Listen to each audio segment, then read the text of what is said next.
afternoon to you and welcome to KTN Weekend at 1. My name is Wilson Mburu. Now, health officials in Embu County are on high alert following the deaths of 2 people and the hospitalization of 3 others after they experienced symptoms similar to those of cholera. These occurred in Gikuru and Kakawa villages, Mbere South Sub-County yesterday. Authorities have said they had banned food hawking and mass feeding in the entire county until the condition stabilizes. Your fecal matter will go to the river and people will be able to draw water there and have an issue. So we have taken samples for the people who are in Kibimbi, the stool samples and the vomiters, and they'll be confirmed by Monday in the Nairobi labs. That's where we're able to do cholera treatment. Yeah. Let's go to Nyeri now, where global visitors expected in Kenya for the beatification ceremony of Sister Irene Stephanie Nyatha have begun to arrive in the county. The county is expecting 300,000 guests for the beatification ceremony of the Catholic Italian nun who lived and worked in Nyeri for 15 years. She has now been identified for sainthood by the head of the Catholic Church in Rome.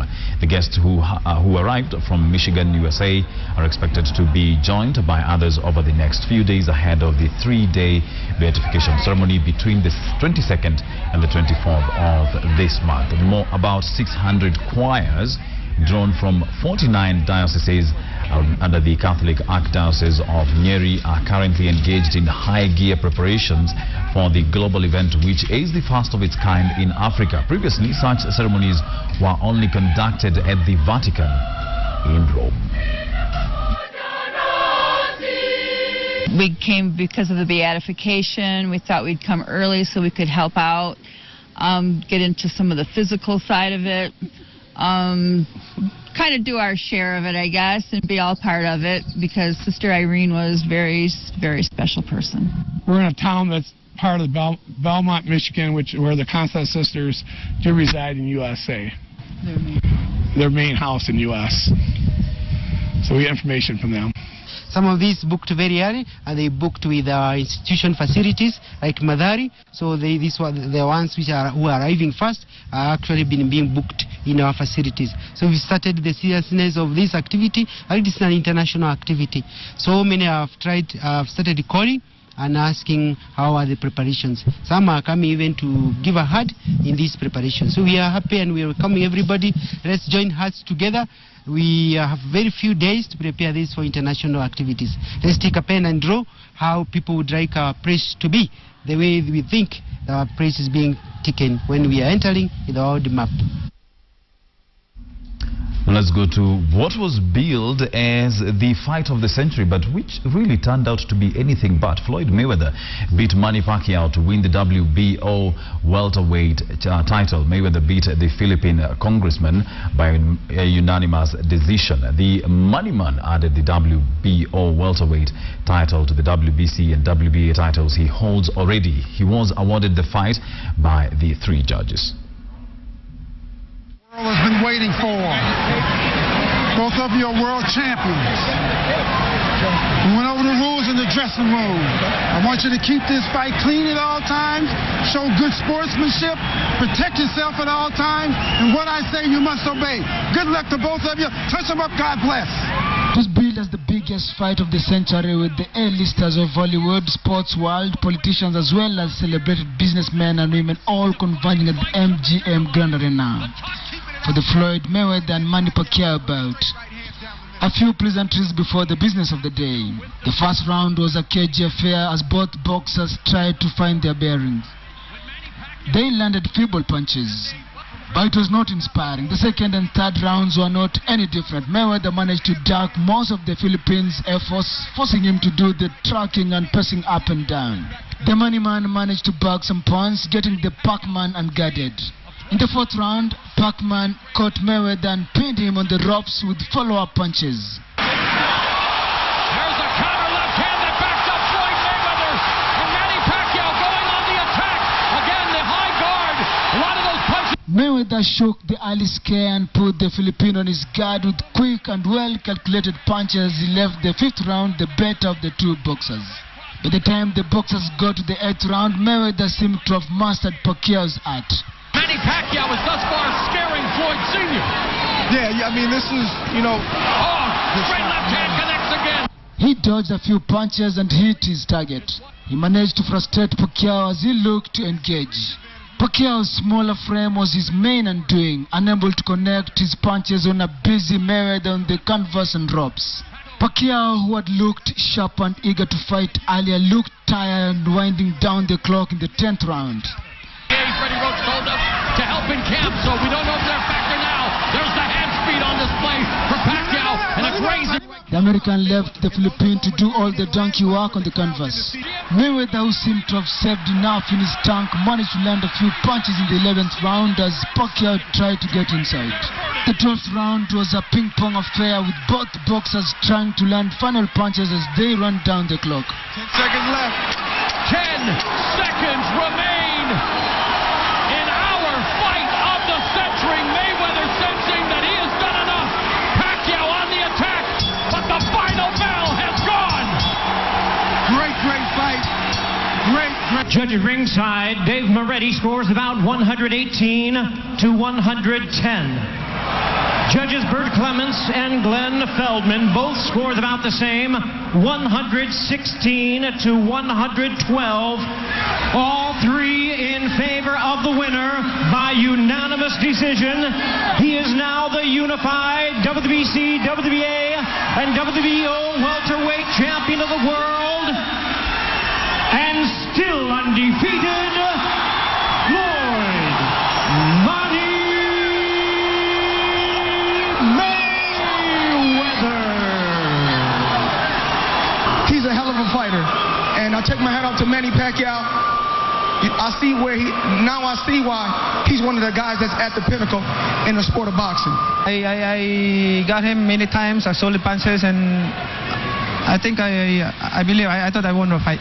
Mayweather is expected to fight once in September before hanging his gloves. Hassan Juma, KTN. Figures out his range, then all of a sudden. After that bout, I also watched a video of a cat chasing a dog. I thought that was much better. Let's move on. Ahadi Kenya CEO Stanley Kamu has condemned the High Court's decision to allow the registration of a lobby group that seeks to fight for the rights of gays and lesbians. Kamu says homosexuality is against the African culture and religious beliefs. On April 27th, the High Court ordered the NGOs Coordination Board to recognize and register the National Gays and Lesbians Human Rights Commission.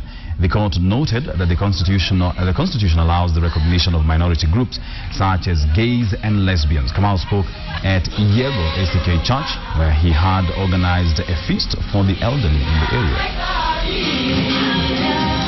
Hiyo ni kinyume na yale mambo tunaambiwa na kanisa, na ni kinyume ya zile mambo tumekuwa nazo kwa nchi yetu, na litakuwa vibaya sana tukiona wanaume kwa wanaume wengine.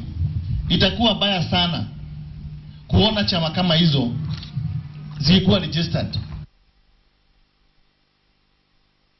In other words, is your work robbing you of the best years in the growth of your children and marriage? To understand that elusive balance between work and family, take a look at the following report. For most employees in the country, the 1st of May not only marks a holiday in which one does not go to work, it more often than not signifies the time one spends with the family outside the busy work schedules. But for the ordinary Kenyan worker, can there really be a balance between work and family? Sole entrepreneur Mercy McKenna says yes, but only if you are your own boss. It has given me flexibility. At times there's call, maybe to go home, it's an emergency. I don't look back and say that I have to sit and wait. I just walk out and call that take over, run things. I am going, but I'll be coming back, or I won't be coming back. Having started her own boutique more than 10 years ago, McKenna says she has more time for her family as compared to her husband, who is under formal employment. Most of the time I realize I am the one doing most of the emergencies, most of the parents meeting, most of the homework I do with the kids, because you'll get home when they are already asleep. For the average Kenyan worker, be it self-employed or employed by an individual or an organization, there's usually a fine line to draw between work-related activities and social life. But for Mercy McKenna, who owns this boutique, she says that line is easier to draw when you're self-employed. McKenna insists that having her own time schedule allows her not to miss important stages in the growth of her 3 children back at home. But what of those who don't have their own businesses? Where does one find time for the family and a formal employment? 5:30, you go back again at around 9:30. Kids are already tired, they're asleep. So you don't have time for your kids. Watu wanaweza kufanya kama na shift so that ukifanya for a certain maximum time of hours, you are released. Then somebody else ana take over. Utatafuta na uangalie saa zile unaweza rudi kwa watoto wako as a parent. Uwapatie parenting, that love of a parent. Because usipowapatia watoto wana give up. Wanaona they don't have TV, ndio itakuwa parent yao. Human resource specialist Goreti Kimani says that employers need to step in to create family time for their employees, but the employees mustn't demand it. But the moment you take up a job and you sign a contract of employment, then you have actually given your skills and time to somebody else for a pay. And therefore, you actually relinquish your freedom. With the majority of Kenyan graduates unemployed, Goreti says employers seem to look for those who are willing to work for longer hours. There is no employer who is going to mistreat an asset, if I use the word mistreat. Somebody who is an asset will be around time off whenever they need. There's a wedding for a friend, you will go for that wedding. Because they know when you come in there, you're productive. The consultant, however, insists that availability of an individual to their family is more of a personal choice rather than the nature of the job, be it self or formal employment. For the average Kenyan laborer, between 8 to 14 hours are spent at the workstation a day, time that is often consumed at the expense of either leisure or social life. For sole proprietors like McKenna, having her own business gives her more time to balance work and family. For those who are employed, determining when to spend free time is crucial. Either way, both work and family cannot be ignored in totality. Timothy Otieno, KTN. Must admit that is a real tough decision to make. It's a real tough balance to maintain. Let's take a short break. We'll be right back after this.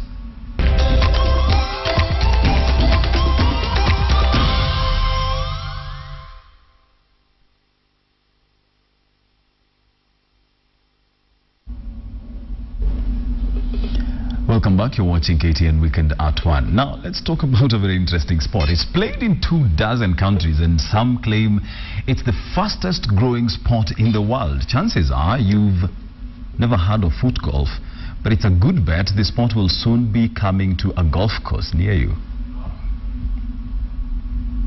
Is played on a golf course, but instead of clubs and a golf ball, players use their feet to kick a regulation-sized football. The point of the game? To get the ball into the hole, actually a 21-inch cup, with the fewest kicks possible. It's 99% golf minus the equipment. It allows you to go out and enjoy the properties of all these beautiful golf courses. And we can play in rain or snow or sleet. It doesn't really matter. A powerful shot is useful but not decisive. Reading the course and accurate putting are even more important.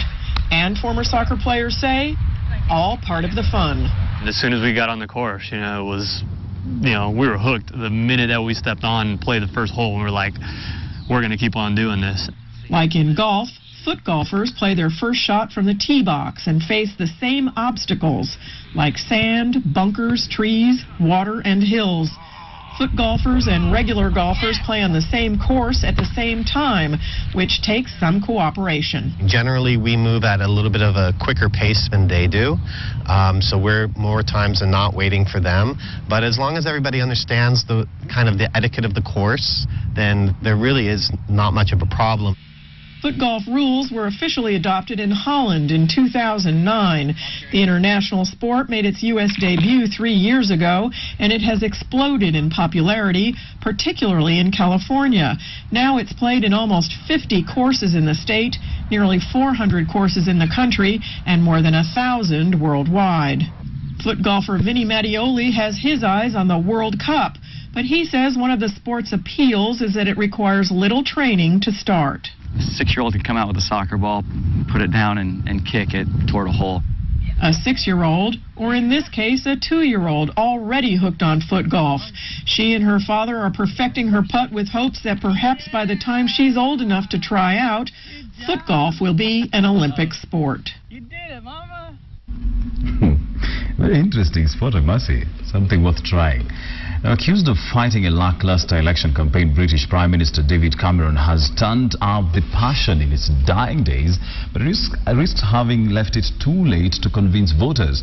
Opinion polls suggest Cameron's centre-right Conservatives may not have done enough to stay in power on May 7th, potentially putting him out of a job at the age of 48. British Prime Minister David Cameron has been accused of fighting a lacklustre election campaign. But with days to go before the May 7th poll, he's finally injecting some passion. As I say, when I hold those receptions at Downing Street, and when I get the people who've got start-up loans coming into Downing Street and telling me what they've done, often giving up a well-paid career, taking a risk, having a punt, having a go, that pumps me up, and it's what is changing our country. Opinion polls put Cameron's centre-right Conservative Party neck and neck with Labour. But going into the campaign, the Eton and Oxford-educated Prime Minister seemed to hold all the trump cards. No doubt David Cameron went into the election in his usual rather relaxed self. He is a relaxed-looking politician. And this has been interpreted, I think, as the election's gone on, as almost as if he doesn't care, as if he's not trying hard enough to win. So suddenly we've seen in the last few days him getting enormously animated and, making points in a very much different way to try to get the message across. Now, whether that sudden engagement will push through to the public, again, it's impossible to judge. Not much evidence of it in the polls so far. David Cameron. His coalition government led Britain out of a double-dip recession, and the Conservatives built their campaign around their long-term economic plan for recovery. And unlike his Labour Party opponent, Ed Miliband, whose geeky image had failed to connect with voters, most Britons view Cameron as a more natural leader. Particularly those related to being seen as prime ministerial, so being seen as, for example, having sound judgment or being a capable leader or being good in a crisis. On those types of image ratings, David Cameron has the lead. Even if he wins, the Conservatives are unlikely to gain a majority, meaning another coalition government. Cameron has said he will not carry on as Prime Minister beyond 2020. It's up to the electorate whether he gets that chance. Well, that's all we had prepared for you this afternoon on KTN Weekend at 1. My name is Wilson Buru. Join me at 9 tonight for Mock the Week. Enjoy the rest of your evening. Good afternoon.